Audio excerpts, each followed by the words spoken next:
Know what to eat, but find yourself not eating it. Perhaps you've been on diets and off again and just wonder why you can't stick to them. The Eating For You podcast, hosted by me, Sally Ann Pisk, will show you what's been missing so you can enjoy a healthier way of eating that lasts. Hi, Sally Ann here, and I'm very excited to be welcoming back Candace to the Eating For You podcast. Welcome, Candace. Thank you, Sally Ann. It's really wonderful to be here again. Yeah, and I'm really excited also about the topic we're delving in today for Salt Awareness Week, because I think added salt, hidden salts in food are something that we often forget about and the impact that they have on our health. So it's something that I haven't talked about for a while, so I'm glad to be going back to this topic with you. And of course, as always, sending our listeners and viewers away with some tips to still enjoy their food and not be worried about eating bland food. But before we get going, I do want to read out your bio so everyone knows they are listening to a health expert today. Candace is an integrative nutrition health coach, fermentation expert, and founder of Wild Health Hub. With over 30 years of experience in holistic living, culinary nutrition, and gut health, she is passionate about empowering people to nourish their bodies through sustainable and traditional food practices. Candace specialises in making health and wellness accessible by blending ancient wisdom and modern living, helping individuals achieve vibrant health through practical everyday choices. So once again, Candace, welcome, and let's dive into our topic about salt today. So when we're talking about any nutrient, it's kind of like, how long's a piece of string? How much is too little and how much is too much? But today, we really do need to focus on, I suppose, the role of sodium, which is part of salt. And just for anyone who's not aware, salt is made up of sodium and chloride. So sometimes you'll hear us talk about salt and then sometimes you'll hear us talk about sodium. So I just want to make that distinction. So how much salt are we having and why are we having too much? Yeah, well, it's pretty amazing. The World Health Organization basically recommends about 5 grams of salt a day. And most Western societies, we're eating at least almost double that. It's not necessarily about the amount of salt you're sprinkling on your food. It's all that hidden salt, things that are already in our food, or like processed foods or baked foods or cereals or soups or things like that. So it's really crazy how much salt we get just from our everyday food that we're getting from the supermarket. I looked it up and it was something cheese sandwich or ham and cheese sandwich. I think it was half our daily salt intake. That's just for one sandwich. Like that's not the chips on the side or the condiments or anything else. So yeah, it's pretty crazy how much we get on a daily basis or in everyday food. Yeah, and I think that what always amazed me too, studying as a dietetic student, I can still remember, some of those, oh my goodness moments, from 30 years ago. And one of them was definitely the amount of salt that was added to what we call healthy foods like breads and breakfast cereals. Of course, when it comes to breakfast cereals, it's even very hard to find one that doesn't have added sugar too, but that's, for another episode. So I think there are a lot of things hidden in our food, as you mentioned, that we just don't think about. And of course, our taste buds adjust to everything. But before we go a little bit deeper, I think I just want to mention that sodium, that we do get from salt, is actually an essential nutrient for our health. It has many roles in the body, including help keep our, fluid regulation correct. It also helps with our plasma volume, our cell function, and our nervous system as well. So if you're listening, don't think we're saying cut out sodium. No, we're not saying that at all. And for most healthy people, you're not at risk of actually having sodium depletion. And as we've just mentioned, there are just so many foods that naturally contain sodium, let alone those that contain that added sodium as well. Again, just want to mention the amount of salt that we're talking about is really less than a teaspoon a day. So it's not very much, is it? No, not at all. And I think one of the things I recommend is if you're looking at packaged foods, looking at food that has less than 120 milligrams per 100 grams has, if you're looking at that sodium level in there, then that can really help you to see what foods have a high, moderate, or a regular amount of food, because it's tricky. It's hard. It's, the food industry puts it in there, and it's quite hidden. Yes, yeah, definitely. And one thing that I've learned true, and I tell all my clients, is just because something says it's salt reduced, still compare it to another product. Because I, again, have been amazed, even in recent years, how some salt reduced products actually have more added salt or more sodium than those that don't say that they're low salt. So that's really important. Of course, if something says it's no added salt, then it is no added salt. And so if sodium's, appearing on that food label, then it's a natural source that actually hasn't been added. But no, I think that's a really valuable tip, looking for something around that 120 millimoles of sodium per 100 grams is a good guide. Is all salt equal, Candace, from your experience? Well, everybody's heard of, like the craze of the pink Himalayan salt or the Celtic sea salt, and they do contain trace minerals, but it's still sodium. You're still getting high levels of sodium. So your body's going to process it exactly the same way. So you still have to look at how much of that kind of salt you are putting into your food or into your diet. No, that's right. And of course, that was a bit of a trick question if you're listening in, because again, my clients often think they're doing the right thing. Oh, I've swapped out table salt and I'm having Himalayan salt.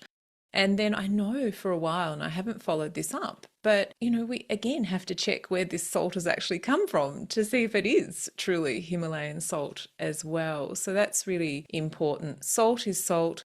Adding a little bit into our food if we're home cooking might be okay, but really the bulk of it is coming from those hidden sources. I've read time and time again about 3/4 of the amount of sodium that we eat each day is coming from processed foods. But so, this is all very well, but we probably need to start talking, Candace, about what some of the health issues are. Because again, I think when it comes to the health issues that too much salt contributes to, people don't realize. They think it's about, eating saturated fat or carrying too much body weight. But I think it's really important that we talk about those health issues related to eating too much salt. Everybody thinks about salt and then they think about high blood pressure, but it is a little bit more than that. Like you said, salt can have a really heavy load on your kidneys. Yeah. It contributes to fluid retention, and it's really quite highly inflammatory in the body. Like it ramps up that inflammation in our body. Mm. So it is a systemic effect throughout our system, and especially for women, right? Women, it Yeah. can, when we're looking at hormones and we're looking at our cycles, having that excess salt can really contribute to more fluid retention, especially, around our menstruation cycle, around pregnancy and menopause, and just leave us really feeling bloated and heavier and puffier and just Yeah. really lacking energy. Yeah, no, I can really relate to that because I know that was one of the things that I was really mindful of. In fact, I don't think I ate very many processed foods, going through the transition to menopause because I was really aware of that fluid retention. But I think the other thing, speaking, around that time of a woman's life and beyond is our bone health as well. And of course, Mm. having too much salt can actually drag the minerals out of the bones. And that's part of the whole body trying to balance the electrolytes in the body's systems and also in the cells, fluids as well. So bone health is one of the other things. And another one that people may not be aware of as much is the Meniere's disease as well, in terms of inner ear issues with dizziness and balance and even some of the ringing in the ears. There's some good research showing that excess salt can make that worse as well. So it's about our health and well-being, and certainly recent research from Australia that was published towards the end of last year in the Lancet journal showed that if we could in Australia reduce the current levels of salt that are in processed foods to the levels recommended by the World Health Organization, which you were saying, around that 5 grams of salt a day or 2,000 milligrams of sodium, then we could have huge impacts on the number of heart attacks. I'll just look at my notes here. And we could prevent around 40,000 heart attacks and 3,000 deaths from stroke over a 10-year period. So we're talking about significant numbers here. And I know the World Health Organization says that the higher level of salt intake around the world accounts for about 1.89 million deaths a year. So that's obviously an even bigger number because we're looking at worldwide. And of interest, I just read too recently that in the 70s and 80s, the Finnish government actually lowered the amount of salt that could be added to processed food. So this was actually legislated. So, food companies had to follow these guidelines. And they did see a drop in blood pressure. But interesting, when they joined the European Union, they had to modify their guidelines. Yes. And guess what? Candace is on with me. Yeah, the blood pressure went back up again. So not everyone is salt sensitive, but I've heard practitioners say, and the research say, that potentially 1/3 of people, their blood pressure will be related to how much salt they're having. And I always like to say, when we look at the research as well, we've got to look at how much potassium we're getting as well, because it's that ratio between those electrolytes that are really significant. And of course, we're going to talk more about how we can still enjoy our food, improve our health, and we'll talk a little bit more about that later. So the health impacts definitely warrant us looking at different ways of eating when it comes to added salt. Yeah, absolutely. Yeah, and that sort of brings me up to, people could be listening and say, well, I like my salty foods. I often feel like I crave salty foods. So we need to talk about that as well, because this craving for salt could be indicating that there's something else going on with our health as well. Yeah, so sometimes salt cravings could mean dehydration. That's a big one. A lot of us aren't actually having enough fluids every day, but also adrenal fatigue or just the different minerals, like your mineral balance. And sometimes it's really, honestly, it's just habit. It's just habit from having a high salt diet. Yeah. And I sort of think about that as well. And we often think about our experience of eating as our taste buds. But when it comes to food, it's obviously much more than that. But I sort of did check out before recording today. Yes, our taste buds actually change over within a fortnight for most of us. They're totally renewed. But our preferences for flavours can take a little bit longer than that. And I think also it's worth mentioning here that we can crave foods because they're comfort foods. So we don't just eat for biological or physiological reasons. We eat for emotional and psychological reasons as well. So certainly if you're listening and thinking, oh, my bag of crisps is my go-to when, things are just getting all too hard, then certainly reach out to me about that, because I understand what you're saying there. And it's really important that we don't take away our supports until we've replaced them with something else. So there's definitely, as I was saying, those biological and psychological drivers going on here, as it is for sweet foods. Some people crave sugary foods as well. So I think it's really important too, if you are tired, then talking about the adrenal fatigue as, a very end stage of potential tiredness, that you get it sorted out, because eating salty foods, eating more food is not going to help you get on top of that reason why you're tired and make you feel vibrant and well again. That's So, right. Like looking at the root causes, right? Getting back down to that and not just band-aiding or treating symptoms or yeah, it's really important to find out what's going on. definitely. And I often look back at my career, Candace, because we've both been working in health for over 30 years. And I just love my time doing my research because it was about asking the right questions. If we don't ask the right questions, we're not going to find the right solution.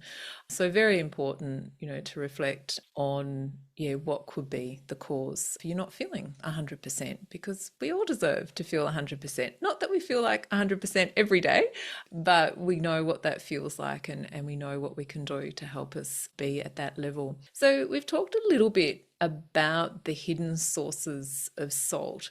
Is there anything else you wanted to say about those foods, Candace? I think that when we look at the supermarket, and I've said this many times, is when you walk into a supermarket, and I do a lot of supermarket tours as part of my practice, Yeah. is being very mindful when we're walking down those aisles in the middle of the supermarket. And I think some of the supermarkets are changing the way they do it, so this might not land true very much. But traditionally you had all of your aisles with all of your processed foods in the middle, and then you have all your whole foods and whatnot around the outside. And it's just being very, very mindful. So everything we mentioned, breakfast cereals, other things that are even, your healthy snacks, Yeah. your protein bars and all of those different things, our salad dressings and our sauces and all of our condiments. Not only are they really high in sodium, they're very high in sugar. And again, that's another another day to talk about that. Yep.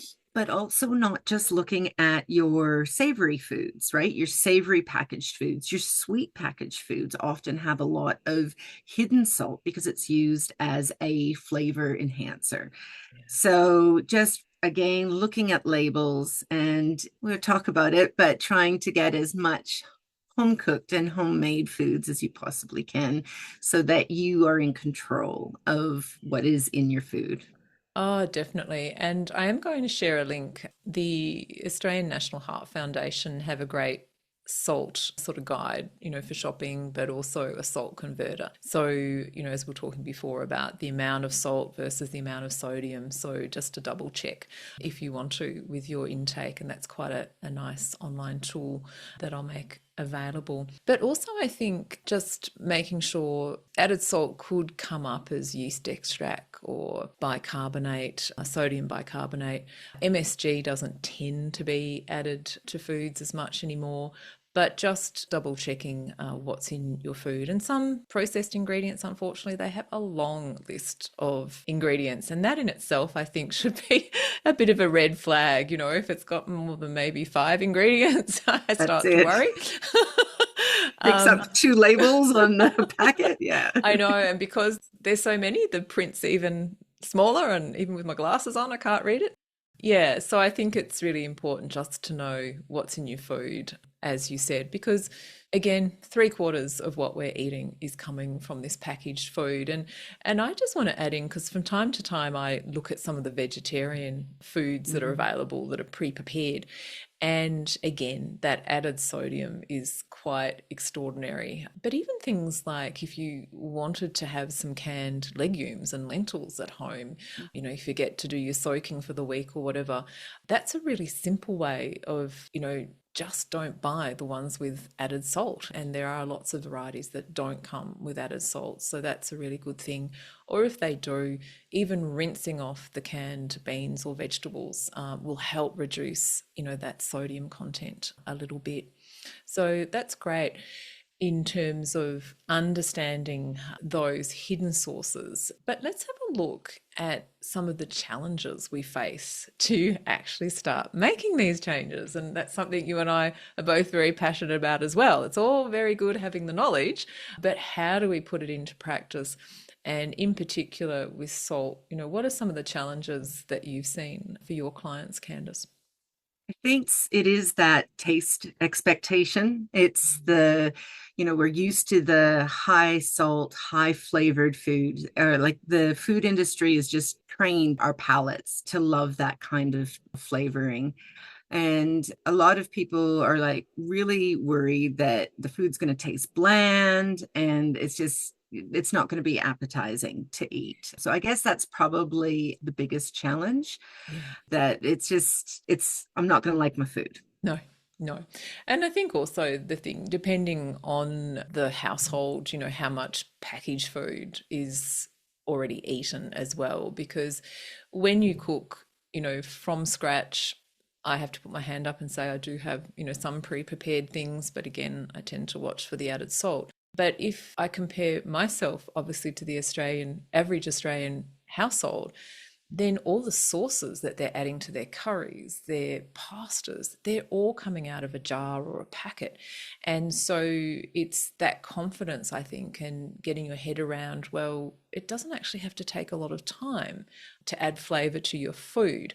And a few years back, I did a no added salt challenge. Obviously, I couldn't get to zero added salt because I still ate bread, and I contacted the local bakery to find out how much salt they added to their batch and how many loaves they got from the batch so I could actually calculate it. And I'm pleased to say it wasn't at the high end of the range for bread, but it is quite possible. And I suppose that's what we'll move into now is talk about some simple ways that we can actually add flavor to our food without salt. Yeah, I think the biggest thing is looking at the kind of flavorings that you like and getting a little kit together of herbs Yes. and seasonings and just having a play. I love people just having a play with it, but you can get some spice blends that have no salt added into them if you're not confident of having, mix matching a whole bunch of Yeah, different yeah. ones. But as you said, it's the sauces, it's the seasoning packets, it's the processed toppings or all of that, that it really just adds up when it's just a little bit here, a little bit here, a little bit here, it brings it together. So having a play with a whole bunch of different herbs and seasonings. I love just you could even just get like a really good Italian mix, or you could get a good Moroccan mix, or you could get, Yeah. your kind of your paprikas and your more spicy foods without the salt added. Yeah. And then also looking at things like citrus, or like lemon juice or lime juice, Mm. or a little bit of apple cider vinegar or something like that, that really lifts and brightens the food, because it's Yeah. just going to bring that little bit of flavor emphasis back in, and it's going to really excite your taste buds. And from there, you can kind of play with it a little bit. Yeah, yeah. No, I think that's really great. And I know I've got a couple of blog posts where I've talked about, adding spices and vegetables, using them differently for flavor. So I'll make sure that I add, those references to this as well. And I think it's really important that we do just play around, especially I know we're heading sort of into the colder months now, but when we're looking at the warmer months when there's a lot of fresh, herbs available as well, just chopping them up and throwing them into a salad. Or, one of the favorite things we like to do is, chop up some mixed herbs and have that on top of a pasta or a curry. And it's just adding a little bit of freshness to that slow cooked and warm food that we want in the cooler months. So I think we can use a combination of both dried, herbs and spices plus some fresh things as well can often be quite nice with our meals. Yeah, I love when I get an abundance. So sometimes, like you'll have mint, you have a little bit of mint, and then all of a sudden you have, you know, so much mint or so much oregano or whatever, or basil. It just goes crazy, and then it's done. Yep. So what I love doing is I will process it, I will freeze it, or I will dry it. But I love even just putting a little it in little ice cube trays, right? In Yeah. packeting in the ice cube trays freezing it, and then popping it out and keeping it in little Ziploc bags or in a freezer safe container. Yep. Then when you're in the middle of winter, when you don't have maybe access to some of those fresh herbs, or early spring when they haven't come out yet, you can grab some out of your freezer and throw them in and just give them that little bit of brightness as well. Yeah, no, it's so good. And as you were talking, I was thinking about one of the biggest differences I find with my cooking of lentil dal curries is the actual use of fresh curry leaves. But of course, I just leave them in the fridge and they dry quite nicely, and they still have that beautiful fresh flavor, even though they're not green anymore. But it's just so different compared to using a dried curry powder. Such a lighter and more varied flavor than, just a straight dried curry. So that's really simple. It's just a matter of throwing, 6 leaves or whatever in my pot, and it's a beautiful flavor with the other spices as well. Excellent. So, Candace, I know you're really passionate about cooking as well. Is there anything else that you would like to share to help inspire our listeners and viewers to experiment cooking with less salt? Yeah, I just think really being curious, right? Curiosity is such an amazing thing to just go forward in life with, especially with your cooking. Is, just don't be afraid of it. It's all about awareness, so don't be too afraid of what we're talking about today, but start reading your labels. And even for food that you think is healthy, just make sure that you're aware of where it could be sneaking in. Yeah. And build those flavor profiles in your food naturally if we can. And that, kind of making those small changes can have such a huge impact. Yeah. Yeah. No, I totally agree. And I think if you do have, you're listening and you think, I do have high blood pressure, or I have a family history of heart disease, then looking at how you're bringing your meals together and making sure you're getting enough vegetables and you are getting the fruits, because as I was saying earlier, that we need to get the potassium in as well to help with the fluid regulation and everything that happens in the body, because if we get out of balance, that's when we're at higher risk of these conditions and diseases. So I know I always have to say this: eat more vegetables. It's one thing I have to say all the time. It's one thing I love to say because it's something we can say eat more of, but certainly using herbs and spices make those vegetables more interesting and more tasty as well. So Candace, thanks for sharing. Where can people find out a little bit more about what you do? Well, I actually have a brand new website that I've Wow. just launched, which is really exciting. It's bright and fresh as well. So that is at wildhealthhub.com. And another thing that I'm doing is a series. So it's called the Wellness Way Blueprint. And basically each month I'm offering a different theme or a different topic, and then running workshops on that. The first one in the morning is a little bit on, it's more education, and then looking at herbal medicine or different things that go along with that topic. And then in the afternoon, it's all about food as medicine. So whatever the topic is for the month, then I am looking at food and meals and whatnot that we can make to follow along. So I'd love for anyone to take a look at that. And of course, Facebook and Instagram, I'm there as well. Yeah, wonderful. I'll make sure the links to your website and social media are available with this episode. And once again, thank you for being my guest on the Eating for You podcast. Thanks for having me. And if you've been listening or viewing today and you have enjoyed this episode, please let us know and share the knowledge by sharing the link on your social media pages. And I look forward to sharing with you again next week. You have been listening to the Eating for You podcast with Sally Ann Pisk. If a long-term way of healthier eating is of interest to you, then make sure you subscribe to our podcast.